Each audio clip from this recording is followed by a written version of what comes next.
प्रधानमंत्री नरेंद्र मोदी से जी एक आपको अवार्ड चलती थी, युवाओं का समूह और हम लोग पीछे पीछे चलते थे। जितनी मलबा हट जाता था, जितनी रोड क्लियर हो जाती थी, उतना हम चल जाते थे। 7 दिन हम पहाड़ों पे बिताए, हमने अपने बैनर बिछाए, हम बैनर बिछा के सोए। हमारे अंदर ये जुनून था, ये धुन थी, यार कोई हमारा भाई परेशान है, पहाड़ पे कोई तड़प रहा है, उसको खाना नहीं है, उसको पानी नहीं। ऐसी वर्कशॉप हो रही है आर्ट ऑफ बीइंग के माध्यम से, हम उनको बता रहे हैं कि आप सबसे बड़ी कृति हो, आप सबसे बड़ा आविष्कार हो, आप सबसे बड़ा अजूबा हो। आप ताजमहल की बात कर रहे हो, आप एफिल टावर की बात कर रहे हो अजूबों में, आप खुद भी तो अजूबा हो। जब हम जूली ग्रांट हवाई अड्डे पे गए तो हमसे उन्होंने कहा कि अगर आप इतने बड़े समाज सेवी हैं, लोगों की मदद करना चाहते हैं, तो जाइए देव प्रयाग, जाइए रुद्रप्रयाग, उनके हाथ में दे के आइए जहां मदद की जरूरत है। यहाँ तो हेलीकॉप्टर एक दिन में 3 बार उड़ता है और मदद थोड़ी सी लेके जाता है। आप में अगर हिम्मत है, दम है और समाज सेवी होने का आप में मन है, तो जाइए वहां पे। हमने कहा ठीक है, आपका चैलेंज स्वीकार करते हैं। नाम लिया राम जी का, नाम लिया परमात्मा का, बढ़ गए और जान जोखिम में डाल के हमने और हमारे साथियों ने उनकी मदद पहुंचाई। दो ऐसे एक से ज्योति जलती चली गई और एक बड़ा समूह राष्ट्रीय युवा क्रांति मोर्चा के रूप में तैयार हो गया, जिसने समाज के हर तबके की हर तरह से मदद करने का प्रयास किया। किसी के साथ कोई अन्याय हुआ तब खड़े हुए, कहीं रक्तदान की बात थी, कहीं वृक्षारोपण की बात थी, कहीं गरीब बेटी की शादी की बात थी, कहीं जिस रूप में भी हम जल संरक्षण की बात थी, या जिस भी रूप से हम मदद कर सकते थे, उस रूप से हमने मदद की। संगठन सिंह को जोरदार तालियों से इनका स्वागत कीजिए। सॉफ्टवेयर इंजीनियर हैं, फार्मर बन गए, फाउंडर और नेशनल प्रेसिडेंट हैं राष्ट्रीय योगा क्रांति मोर्चा के। 10,000 से ज्यादा युवकों को ब्लड डोनेशन के लिए प्रोत्साहित किया, 1 लाख पेड़ों को जीवन दान दिया। नमस्कार, मैं हूं प्रतीक चौधरी और आप देख रहे हैं संवाद वाला। मेरे सामने जो शख्स बैठा है, इनका नाम है इंजीनियर नलिन सिंह। नलिन जी, देखिए 18 वर्ष ये कोई छोटा समय नहीं होता है। जी। समाज को देने के लिए जी। अपनी जो ऐशो आराम वाली जिंदगी है, जी। एक ऐशो आराम वाली जिंदगी होती है कि सब कुछ है, जी। उसके बावजूद भी जी। उन त्रासदियों में जहां पर के लोगों को आवश्यकता है, जहां पर के लोगों की जान को खतरा है, जी, है ना। हमने देखा कि उत्तराखंड की जो त्रासदी हुई उसमें भी आप गए, और आज भी जो है पिछले लगभग 18 साल से लगातार आप कोशिश कर रहे हैं, जी, जी, जी, है ना। और जो समाज है उसे एक नया जो रास्ता है वो आप दिखा रहे हैं। युवा हैं वो आपके साथ जुड़े हुए हैं, युवाओं की एक फौज है, मैं कहूँ, जो आपके साथ है। सब अपने हैं। हाँ, ऐसी क्या चीज है जो आपको प्रेरणा देती है कि आप समाज सेवा में इतने ज्यादा व्यस्त रहते हैं? जी, ऐसा होता है कि जैसे बच्चा पहली क्लास में आता है, फिर दूसरी में आता है, फिर चौथी में आता है, फिर 8th में आता है, ऐसे परमात्मा गाइडेंस देता है। ऐसी मेरे साथ हुआ।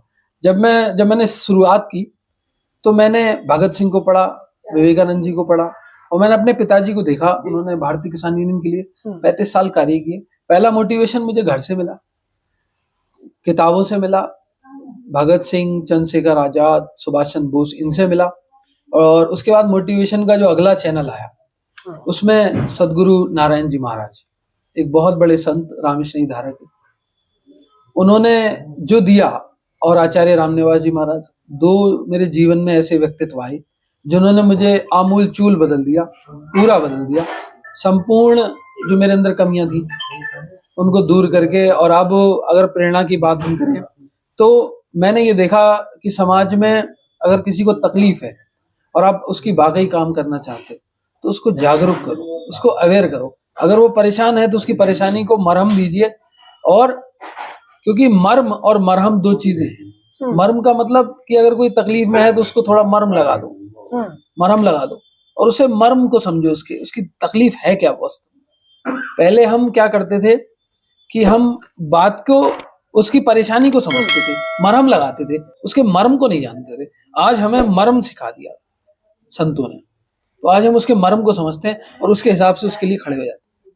अच्छा, ये समाज सेवा की बात हुई। पर्यावरण के लिए भी आपने जो है बहुत बड़े बड़े जो कार्य हैं वो किए, काफी, जो पौधे लगाना हुआ, या फिर किसी को पौधे गिफ्ट करना हो, ठीक है, इन तमाम कार्य जो है वो आपने किए हैं। प्रधानमंत्री नरेंद्र मोदी से एक आपको अवार्ड भी मिला है, क्या है वो, आप थोड़ा समझाएंगे? राष्ट्रीय प्रेरणा शोध युवा सम्मान से सम्मानित किया माननीय प्रधानमंत्री मोदी जी ने, और वो सम्मान था रक्तदान के क्षेत्र में, सामाजिक कार्य भिन्न भिन्न क्षेत्रों में, जिन क्षेत्रों में भी मैंने सामाजिक कार्य किया उसके आधार पर पूरा सर्वे हुआ, पूरा उसका वोटिंग हुई और उसके आधार पर वो सम्मान मुझे दिया गया। तो वो था राष्ट्रीय प्रेरणा शोध युवा सम्मान, जो हमारी टीम ने और हम सब ने मिलकर किया, उसको दिया गया। युवाओं को आप जो रास्ता है जी वो दिखा रहे हैं। देखिए काफी जो फौज है, जैसा कि मैंने अभी भी कहा थोड़ी देर पहले कि आपके पीछे काफी फौज है जी। युवाओं को आप अभी जो कार्य कर रहे हैं, अभी क्या क्या कार्य जो है आपके चल रहे हैं? जी, पहले तो मैं सभी अपने भाइयों को, साथियों को अपना मित्र मानता हूँ, अपने परिवार का सदस्य मानता हूँ, अपना भाई मानता हूँ, अपना सखा मानता हूँ, और उन सब की वजह से आज हम, उन सबका साथ सहयोग इतना रहा कि हम बढ़ते चले गए। क्योंकि कोई भी सफल व्यक्ति तब सफल होता है जब उसके साथ बहुत सारे अच्छे लोग खड़े होते हैं, तो उनका साथ रहा। और क्या आपने पूछा था? मतलब अब आपके क्या आगे क्या का कार्य हैं जो चल रहे हैं, अभी जो कार्य चल रहे हैं? अभी हमारे कार्य चल रहे हैं, सबसे जो बड़ी चीज जो हम अपने मन में लेके चल रहे हैं वो है मानव सद्भावना जागृति अभियान यात्रा, जनमन स्पर्श अभियान। जनमन को स्पर्श करना, जनमन की बात कहना एक अलग बात है। दुनिया में बहुत सारे लोगों की समस्याओं के और उनके विषय में बात करते हैं, और उनके मन को स्पर्श करना, उनके दिल को छूना, उन तक पहुंचना, उन तक कनेक्टिविटी बनाना, ये काम हम सबसे ज्यादा कर रहे हैं। रक्तदान के जरिए लोगों की मदद करना। अभी डेंगू का सीजन चला, प्लेटलेट लोगों की डाउन हुई, हमारे संगठन में हजारों युवाओं ने प्लेटलेट डोनेट करके न जाने कितने लोगों को हील किया, रिकवर किया, कितने घरों में, परिवारों में जो लोग बीमार थे और मरने की कगार पर थे, उनको राहत पहुंचाई। और जैसा कि मैंने बताया, मानव सद्भावना जागृति यात्रा अब युवाओं को आध्यात्म की ओर अग्रसित करने के लिए निरंतर एक ही प्रयास है कि आप खुद को भी जानिए, अपने भीतर की फंक्शनलिटी को जानिए, अपने भीतर की शक्तियों को जानिए। क्योंकि मेरे पास मोबाइल है, उसके फंक्शन मुझे नहीं पता, तो मेरे लिए डिब्बा है वो। मेरे शरीर के, मैं दुनिया की जानकारी रखता हूँ, इतिहास की, भूगोल की, नागरिक शास्त्र की, इकोनॉमी की, पर मैं अपनी जानकारी नहीं रखता। अपनी जानकारी रखिए कि मेरे अंदर क्या स्पेशलिटी है, कहाँ कंठ कमल होता है, कहाँ हृदय कमल होता है, क्या होता है हमारे शरीर में, कहाँ से हमें ऊर्जा मिलती है, क्यों हमारा हौसला टूट जाता है, क्यों हम डिमोरलाइज हो जाते हैं, क्या उसके कॉज होते हैं, क्या कारण होता है, कौन सी मेरी ऐसी तकलीफ है जाने का नाम नहीं ले रही, कौन सा ऐसा गड्ढा है जो भरने का नाम नहीं लेता, और थोड़ा और थोड़ा और थोड़ा और ऐसे करते करते न जाने कितने लोगों का जीवन चला गया, परंतु वो भूख नहीं मिटती, वो प्यास नहीं मिटती, कुछ पाने की प्यास रोज खड़ी हो जाती है। तो क्या ऐसे कारण हैं, कौन से ऐसे गड्ढे हैं, कौन सा ऐसा होल है जो हमारी ऊर्जा को संचय नहीं होने देता, हमें इकट्ठा नहीं होने देता, हमें स्कैटर्ड जो हम हो रखे हैं, हो चुके हैं, उसको इकट्ठा नहीं होने देता। तो अब जो बेसिकली हम जो मेन काम कर रहे हैं समाज सेवा के साथ साथ, वो ये कर रहे हैं कि हम मानव और जन मन को स्पर्श करने का कार्य कर रहे हैं। आध्यात्मिक रूप से संत ऐसे हैं, उनसे हम मिलवाने का कार्य कर रहे हैं। ऐसी वर्कशॉप हो रही है आर्ट ऑफ बीइंग के माध्यम से, हम उनको बता रहे हैं कि आप सबसे बड़ी कृति हो, आप सबसे बड़ा आविष्कार हो, आप सबसे बड़ा अजूबा हो। आप ताजमहल की बात कर रहे हो, आप एफिल टावर की बात कर रहे हो अजूबों में, आप खुद भी तो अजूबा हो, आप भी तो अजूबा हो। आप अपने आप को अंडर एस्टिमेट क्यों कर रहे हैं? Why we are underestimating ourself? हम अपने आप को क्यों कम मान रहे हैं? हम हर चीज को अजूबा मान रहे हैं, हर बात को ताज्जुब मान रहे हैं, हर चीज को बड़ी मान रहे हैं, और हम खुद को छोटा माने पड़े कि यार हम तो बेचारे हैं, हम तो दबे हुए हैं, हम तो कुचले हुए हैं, हम तो मरे हुए हैं, हमारा जीना न जीना बराबर है। अरे वो आत्मविश्वास, वो आत्मबल आध्यात्मिक रूप से जागृत हो सकता है, खुद को जान के जागृत हो सकता है। उसी चीज को हम कहने निकले कि आप कमजोर नहीं है, आप बेकार नहीं है, आप मजबूर नहीं है, आप बाय डिफॉल्ट, आप किसी एक्सीडेंटली नहीं है यहाँ पे, आप एक इंसिडेंस ही, एक इंसिडेंस हुआ है, ये एक्सीडेंटली नहीं आए हम इस दुनिया में। हम हो गए पैदा और जी के और काट के चले जाएंगे, काट के नहीं जाना है।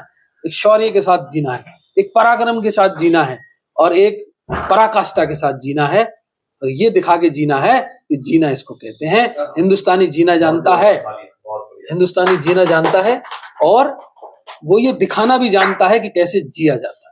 तो आर्ट ऑफ बीइंग को इंट्रोड्यूस किया गया है, जो आज के वक्त में आचार्य रामनिवास जी महाराज इसके परोदा हैं, वो इसके प्रवर्तक हैं। उनके साथ करोड़ों युवा उनके साथ खड़े होंगे और वो सीखेंगे कि जिया कैसे जाता है, वो सीखेंगे कि जीना कैसे सिखाया जाता है, और वो इस बात को सीखेंगे कि पूरे विश्व में अपने देश का परचम कैसे लहरा जाए, पूरे विश्व में शांति की लहर कैसे लाई जाए, पूरे विश्व में एक उदाहरण कैसे बना जाए, कैसे लोगों को हम सिखाएं जो हमारी धरोहर है। देखिए नलिन जी, तमाम जो है आपके ऐसे कार्य हैं, कितनी ही मायूस जिंदगियां होंगी, कितने ही मायूस चेहरे होंगे जी, जिनके चेहरों पर आपने जो खुशियां हैं जी, वो आप लाए हैं। जी, देखिए आपकी उम्र जो मैं अंदाजा लगा रहा हूँ जी, 40 साल के आसपास होगी। जी, जी, 2-4 साल इधर उधर, हाँ कमी है ना, ज्यादा नहीं है। उसमें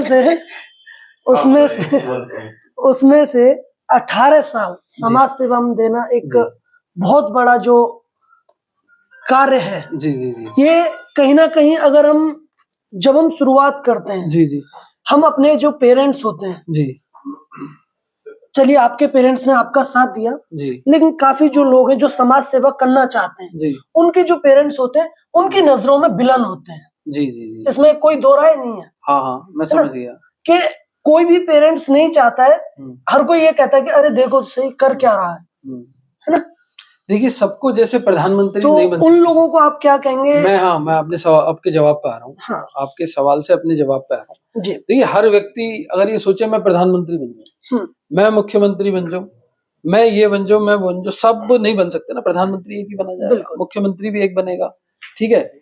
एक ही मतलब कहने का मतलब यह है कि आप दुनिया क्या है कि कोई सक्सेसफुल हुआ, कोई सिंगिंग में सक्सेसफुल हुआ तो सबको सिंगर बनना है, कोई क्रिकेट में सक्सेसफुल हुआ तो सबको ही क्रिकेटर बनना है। एक टाइम पे सचिन तेंदुलकर एक बहुत बड़े खिलाड़ी थे क्रिकेट के, तो दुनिया मतलब बहुत सारे नौजवान लाखों की करोड़ों की तादाद में सबको सचिन बनना था। इतने बैट बिक गए, इतने बल्ले बिके हमारे देश में, क्या सब सचिन बने? क्या कोई बन पाया? कोई एक दो निकल के आ गया, 2-4। तो मेरा कहने का मतलब है कि लोगों को देख के, अगर मुझे देख के कोई समाज सेवी बनना चाहता है, सिर्फ मुझे देख के, अच्छी बात है कि कुछ लोग, मगर अगर बड़े स्तर पे हम बात करें, बड़े पैमाने पे अगर हम बात करें कि सब ऐसे ही सोचेंगे, सब ऐसे ही सोचने लगे कि मैं भी इसी दौड़ में दौड़ूं, तो नहीं। आप अपने टैलेंट को फाइंड आउट कीजिए, आपके अंदर क्या टैलेंट है, आपके अंदर क्या गट्स है, क्या आप कर सकते हो। सबको पता होता है कि मैं एक अच्छा फोटोग्राफर हूँ, मैं एक अच्छा टेबल टेनिस खेल सकता हूँ, या मैं एक अच्छा सॉफ्टवेयर इंजीनियर बन सकता हूँ। सबको अपना गिफ्ट पता होता है। आपको पता होगा कि मैं पत्रकारिता अच्छी कर सकता हूँ, आप एक अच्छे पत्रकार हैं, अच्छे से आप प्रेजेंट करते हैं अपनी चीजों को। तो मैं बस यही कहना चाहूंगा, ना किसी को सप्रेस कीजिए किसी इस दिशा में जाने के लिए। भाई तुझे इंजीनियर बनना, तुझे डॉक्टर बनना, आप उसको लोग क्या थोप देते हैं कि तुम्हें डॉक्टर बनना, तुम्हें इंजीनियर बनना, पहले से डिसाइड कर लिया। बच्चा 11वीं में आया, 12वीं में आया, उसे पहले कह दिया तू इंजीनियरिंग में जाएगा।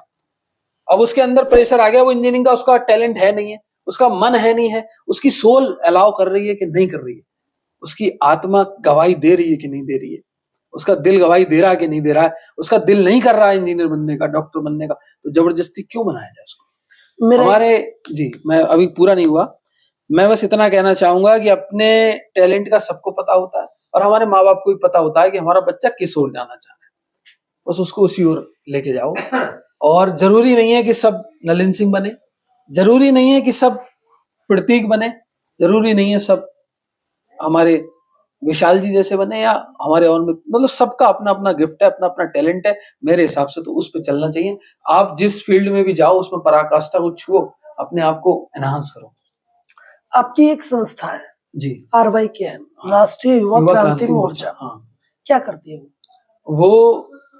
जरूरत के वक्त रक्त दिलवाती, at the dead need, at the time of difficulty, and you have a A negative blood group, B negative blood group, AB negative blood group, O negative blood group, that is very rare, जो नहीं मिल रहा है। अब उस वक्त रिश्तेदार से भी पूछ लिया, सबसे पूछ लिया।